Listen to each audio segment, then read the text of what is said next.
Update obat COVID terbaru. Berdasarkan surat yang ditujukan kepada Direktur Jenderal Pelayanan Kesehatan dari Perhimpunan Dokter Spesialis tanggal 14 Juli 2021. Yang pertama, pasien tanpa gejala disarankan mengkonsumsi vitamin C sebanyak 500 mg per hari. Kalau saya minum 1000 gimana dok? Ya nggak apa-apa, tapi percuma karena sisanya akan dibuang melalui urin. Yang kedua, dengan mengkonsumsi vitamin D sebanyak 1000 sampai 5000 IU per hari. Ada penelitian menyatakan bahwa dosis vitamin D yang terlalu banyak sekitar 10.000 sampai 40.000 IU per hari malah menyebabkan toksisitas dan bisa ditambah dengan suplemen antioksidan. COVID derajat ringan disarankan sama meminum vitamin C dan vitamin D dengan dosis sama seperti sebelumnya, tetapi untuk saat ini antivirus yang disetujui hanya Favipiravir atau yang kita kenal dengan nama Avigan. Cara konsumsi yang benar adalah hari pertama 2 kali 8 tablet, dilanjutkan dengan 2 kali 3 tablet untuk hari kedua sampai ke-7 dan bisa ditambah dengan obat simptomatis lainnya. Oseltamivir masih digunakan tapi sebagai antivirus tambahan bukan yang utama. Untuk COVID sedang berat, paham? Kapan isolasi mandiri kalian boleh berakhir?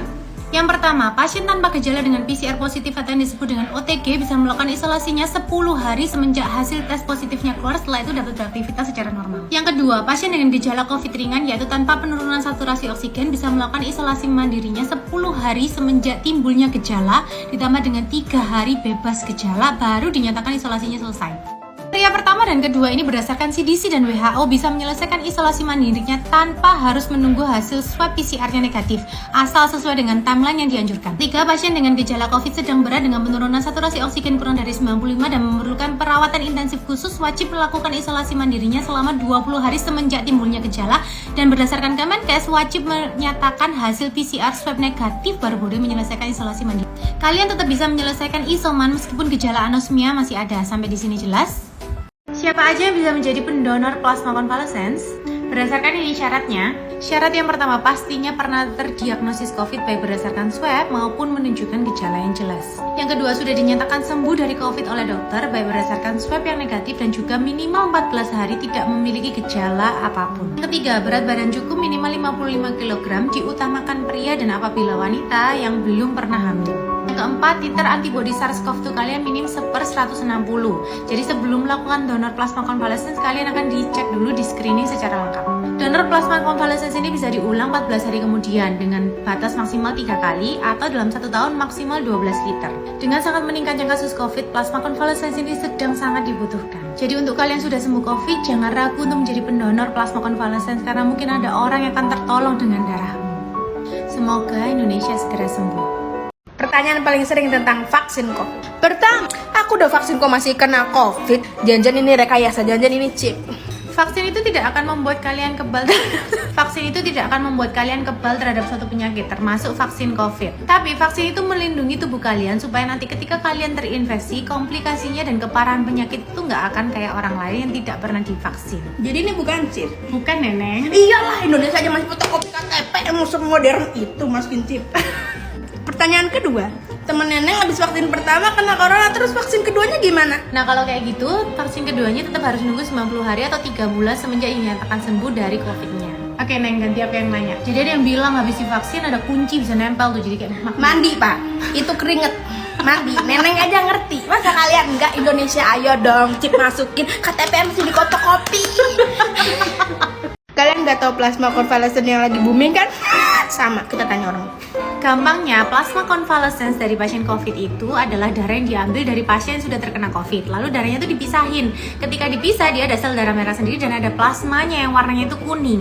Kayak gini, plasma ini diambil karena dia mengandung antibodi IgG maupun IgM dari pasien COVID sebelumnya. Diharapkan plasma yang sudah mengandung antibodi tersebut itu ketika didonorkan ke pasien yang sedang terkena COVID bisa membantu pasien tersebut untuk melawan virusnya.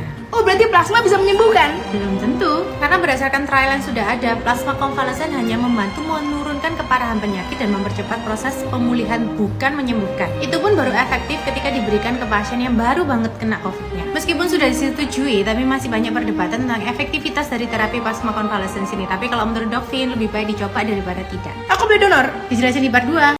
Obat cacing ivermectin bisa menyembuhkan COVID. Ivermectin adalah obat antiparasit untuk menangani infeksi seperti strongyloides atau filariasis. Memang dia memiliki efek antivirus, tetapi penelitian untuk virus COVID-19 masih hanya terbatas clinical trial. Beberapa ahli menyatakan bahwa penggunaan ivermectin sebagai pilihan terapi COVID-19 masih membutuhkan studi lebih lanjut. Memang ada beberapa penelitian yang menyatakan bahwa ivermectin memiliki efek yang baik terhadap infeksi virus COVID-19, tetapi FDA belum menyetujui penggunaan ivermectin ini.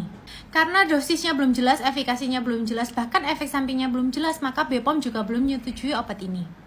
Tapi banyak yang sembuh karena ivermectin loh dok, kalian yakin itu sembuhnya karena ivermectin? Karena tubuh dengan antibodi yang cukup juga bisa melawan virus loh. Jadi apakah Dovin setuju terhadap ivermectin? Selama belum ada pernyataan resmi apakah ivermectin bisa digunakan, saya akan tetap stick sama protokol yang disetujui oleh Kemenkes, bukan berdasarkan apa kata orang. Kehilangan indera penciuman pada pasien COVID itu petanda baik loh. Beberapa jurnal dan WHO sudah menyatakan bahwa anosmia atau gejala kehilangan indera penciuman ini bisa menjadi petanda bahwa COVID-mu tuh nggak akan parah atau berarti prognosisnya baik. Anosmia ini terjadi karena virus COVID-19 bisa menyebabkan reaksi inflamasi pada tubuh kalian. Dia akan mengeluarkan sel-sel peradangan dan juga sitokin yang menyebabkan seakan-akan indera penciuman kalian tuh rusak dan nggak bisa membau. Tetapi sebenarnya ini adalah mekanisme dirimu untuk memproteksi diri kalian sendiri. Hampir 90% dari pasien yang mengalami gejala anosmia ini tidak pernah berakhir di ICU karena keparahan penyakitnya sangat ringan. Sebaliknya, pasien-pasien di ICU hampir tidak pernah merasakan gejala anosmia ini. Jadi kamu pilih mana, anosmia atau enggak?